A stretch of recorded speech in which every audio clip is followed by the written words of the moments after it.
नमस्कार मित्रांनो, ज्ञानदर्शन चॅनलमध्ये आपलं हार्दिक स्वागत। जर आपण MBA सेमिस्टर 4चे स्टुडंट असाल आणि SPPU परीक्षा फॉर्म भरण्याची प्रक्रिया त्यात काही शंका असतील तर हा व्हिडिओ तुमच्यासाठी खूप महत्त्वपूर्ण आहे। या व्हिडिओमध्ये मी पूर्ण प्रक्रिया सविस्तरपणे समजावून सांगेन, जेणेकरून आपण कुठल्याही प्रकारची चूक न करता आपला परीक्षा फॉर्म भरू शकाल। तर चला सुरू करूया। सगळ्यात आधी आपल्याला SPPU स्टुडंट लॉगिन टाईप करून आपल्या पहिल्या लिंकवर लॉगिन स्टुडंट प्रोफाईलवर क्लिक करायचं आहे। त्यानंतर आपल्याला दिसेल लॉगिन बाय आपल्याला मोबाईल नंबर किंवा ईमेल ID ने करायचा आहे। पासवर्ड आणि कॅप्चा टाकून लॉगिन बटनावर क्लिक करायचं आहे। त्यानंतर आपल्याला इथे दिसेल एग्जाम फॉर्म, आपल्याला एग्जाम फॉर्मवर क्लिक करायचं आहे। एग्जाम फॉर्मवर आपण क्लिक केल्यानंतर आपल्याला प्रोसीडवर क्लिक करायचं आहे।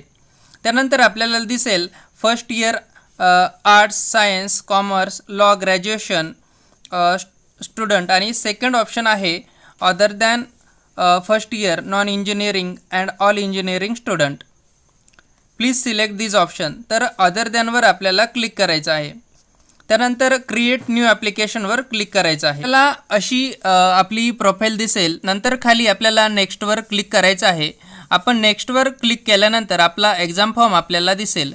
जेही आपले सब्जेक्ट आहेत स्पेशलायझेशन वाईज, जसं की मार्केटिंग, फायनान्स, HR, तर आपण जेही स्पेशलायझेशन घेतलं असेल त्या हिशोबाने आपले सब्जेक्ट येतील। हे 2 सब्जेक्ट आहेत जे कंपल्सरी सब्जेक्ट आहेत, त्यात काही करायचं नाही। जनरिक कोर्स 3 क्रेडिट इच, तर enterprise performance management, Indian ethos and business ethics, skill development हे ऑलरेडी क्लिक झालेले आहेत। यात आपल्याला काही करायचं नाही। खाली आपल्याला बघायचं आहे आपले जेही फायनान्स रिलेटेड किंवा मार्केटिंग रिलेटेड आणि सप्लाय चेन रिलेटेड आहेत, जेही सब्जेक्ट आहेत ते आपल्याला 2 सिलेक्ट करायचे आहेत।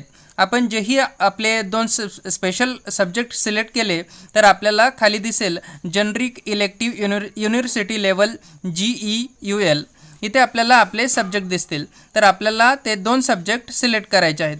त्यानंतर आपल्याला खाली दिसेल सब्जेक्ट इलेक्टिव्ह इन्स्टिट्यूट लेवल, तर हेही आपल्याला 2 सब्जेक्ट सिलेक्ट करायचे आहेत। जेही आपले सब्जेक्ट असतील आधी सरांना विचारून घ्या, मगच क्लिक करा।